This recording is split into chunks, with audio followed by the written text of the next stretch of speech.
Today's topic for the video lecture is inheritance. Inheritance is the basic principle of object-oriented programming paradigm. Almost all programming languages uses one or the other form of inheritance. In today's lecture, we'll learn about the basic concept of inheritance and then implement it with the help of a small program. So let's start.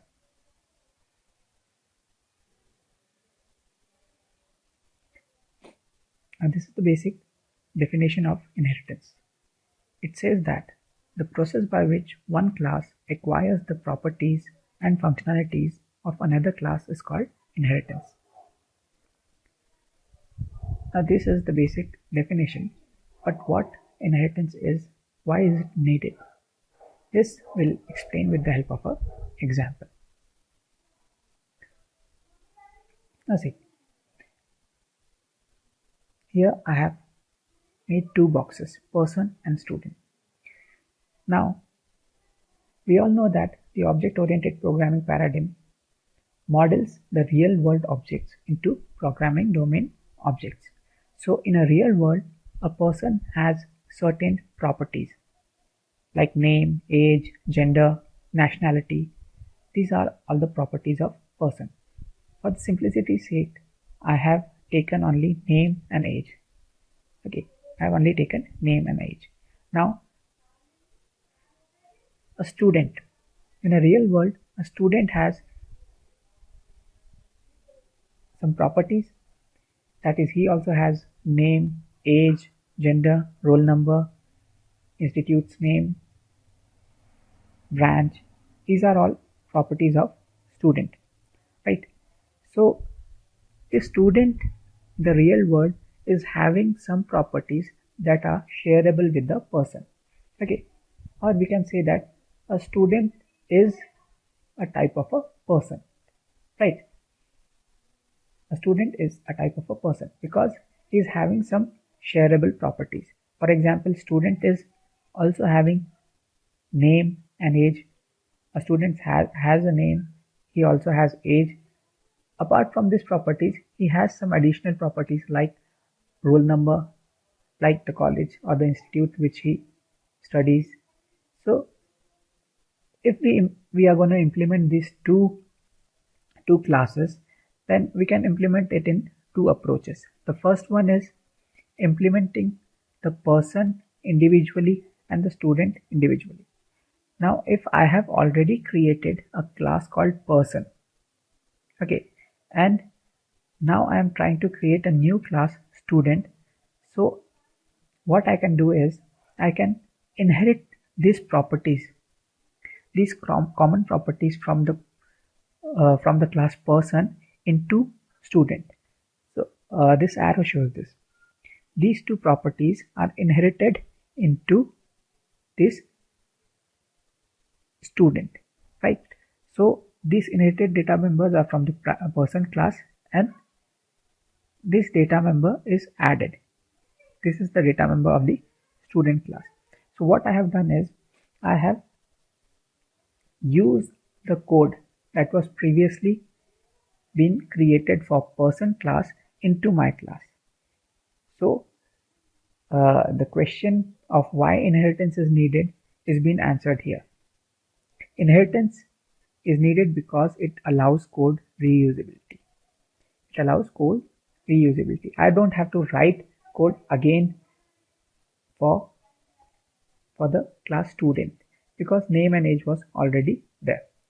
So in this example, the impact of code reusability is not greater here, but when you are implementing bigger programs, the size of 1000 lines or 2000 lines, then this code reusability, it becomes a major factor. So this concept is being provided in object-oriented programming paradigm, right? Now let us see how this particular example of person and student would be implemented in C++. So this is our program. Here I have made this class person. It consists of two private data members, name and age, and two public functions or public methods, getP, that is used to get the details of the person, and this display function is used to display the details of the person, right? So you can see here I have used cout cin to take the input, and here I have used cout to display the name and age. Now I have created another class student. Okay, another class student is being created, and this line which I have written is the basic syntax of how you inherit a class. So you have to write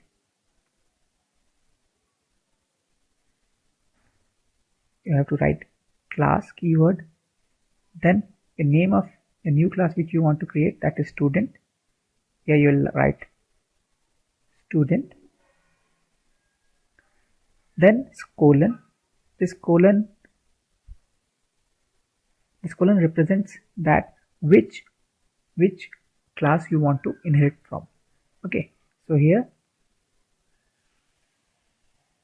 I have to inherit from person, so I have written person.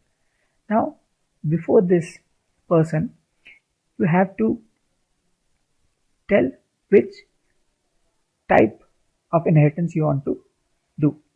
It can be public, private, or protected. We'll discuss about it in a few minutes. So let us now just consider it that we have used only public here, right? So this is the particular syntax of how to inherit a class. Now here in this class I have created a new data member, integer r number, okay, and two more functions are being created, that is getUs and displayUs. Now see, here I have only used it for getting the roll number and displaying the roll number.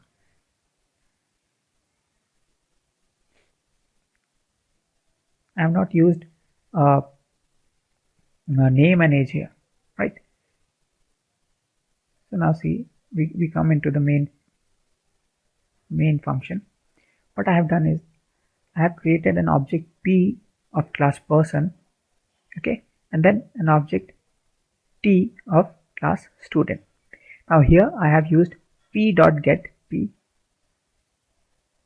to get the details of this person object, and this line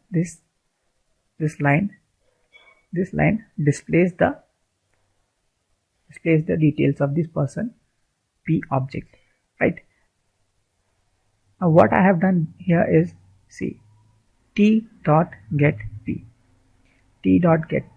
T is an object of class student, but what I have done is getP, t.getP, I have called getP function. Now getP function belongs to which class? Person class. getP belongs to person class, but because I have inherited this person class, then all these data members and data functions have come into this student class. So now I can access, because they have all come into this particular student class, so I can access this data members and data function through an object of student class.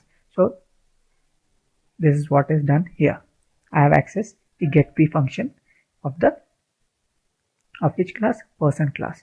Now I don't have to write again this code. Cout enter name, cout enter age. I have only written here in this getUs roll number, because I have already written this in person class, so I can use it in this student class. That is what is being done in this p.getP. get p and get p t dot get p line, right? Now the same is done here. I have called t dot get s function. Why? Because I have to get the details of roll number also. So for roll number, because roll number is a private data member of student class, so I have to write a function for getting the roll number or R number. So I have written this getS function using cout and cin. Now the same goes for display function also, because I have to display the roll number. Now let's see what this program prints, right? So let us see.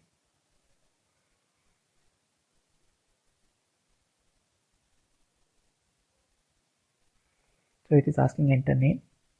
So I'll just give the name here. Adam. Age, let us give 35. So we have been displayed. Name is Adam, age is 35.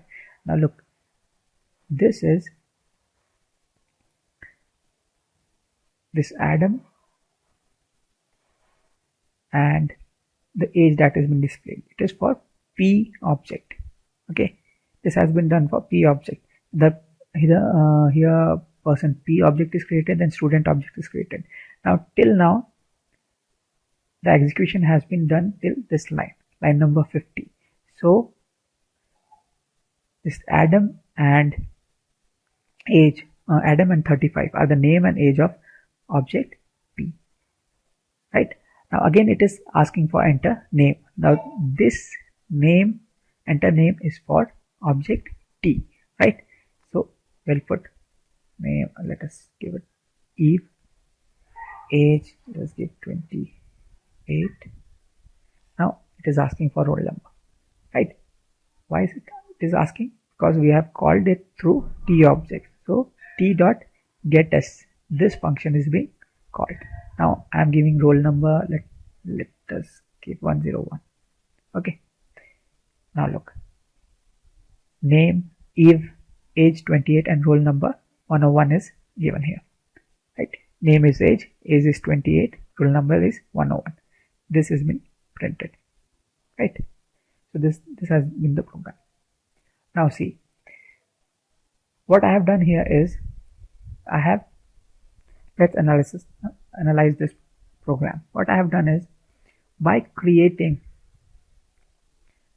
the student class by inheriting publicly person, I have saved this much line of code. Okay, I don't have to write this much line of code again and again. Okay, so in this example 10 or 12 lines are there, but when you are creating projects of larger size, this saving up of lines becomes an important task. Now the lines of code of our program is been lessened drastically.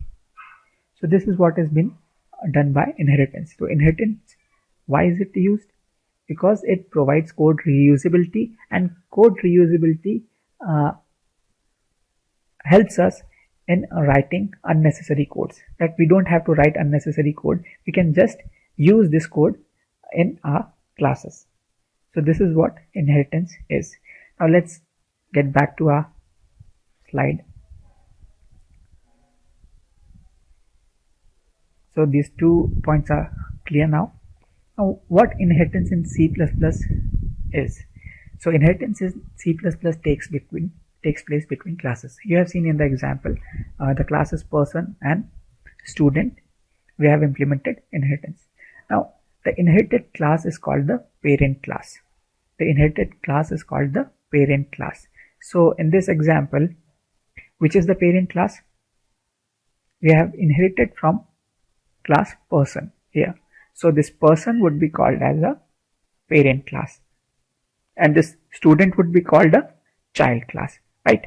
There are also different names given to the inherited classes. That is, they are called parent class, base class, or super class. In many of the books, you would find that in place of parent class, it would be written base class, or in place of child class, it would be written derived class.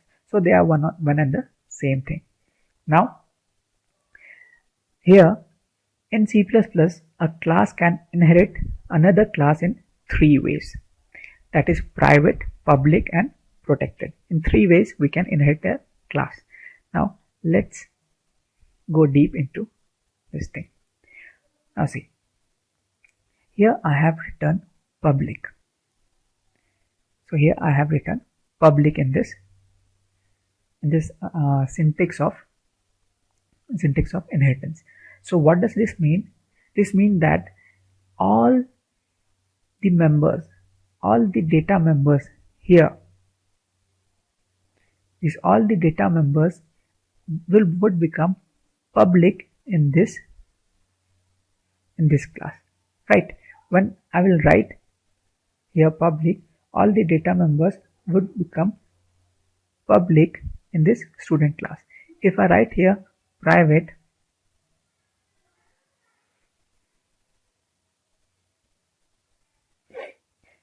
then the private data members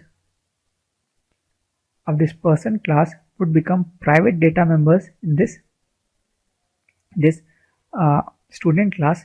Also the public data members of this person class would become private data members in this student class. So now if I have written private, now let's see what this program does. Look, when we are writing private, then you always know that this private data members cannot be accessed outside the class in which it has been declared. So let's see what this shows. Look, what is being shown here. Void %get p is inaccessible within this context. So it is not allowing t.get p. Why? Because this get p is now here, it was public, so it can be accessed outside the class. Okay, now here it has become private. Here it has become private. So this particular t object cannot access it now. So this particular t object is not able to access it now, right? So this has become private. So the error is coming that it is inaccessible within this context. Same is happening with display p, right? It is showing in line number 25.8 that here it is declared what? Private, right? Here it is declared private. Look, in the person class it is been in the public region, but when it is inherited privately, this public member become private here. So this confirms the fact that I was saying to you, that when we inherit privately, all the data members, whether they are private or public, in the base class becomes private in the derived class, right? So generally this private private is not used heavily in inheritance, because we want to access these objects and these functions from outside the class. If we are making it private, then it is of no use. So generally whenever inheritance is done, it is being done by using public access specifier, that is the inheritance is done publicly. Okay, so one more thing is there, that is protected. So the protected access specifier, what it does is, when you write here protected, then the data members here, they all become protected in this base class. Protected data members are those members that can be accessed, that cannot be accessed outside the class, but that can be accessed by the members of the derived class.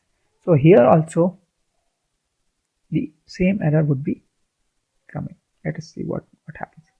Look, it is being said it is inaccessible here.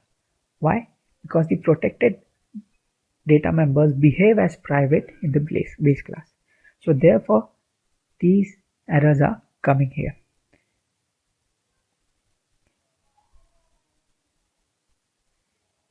This is rarely used. This protected type of inheritance is rarely used because it is generally of no use in the practical real world.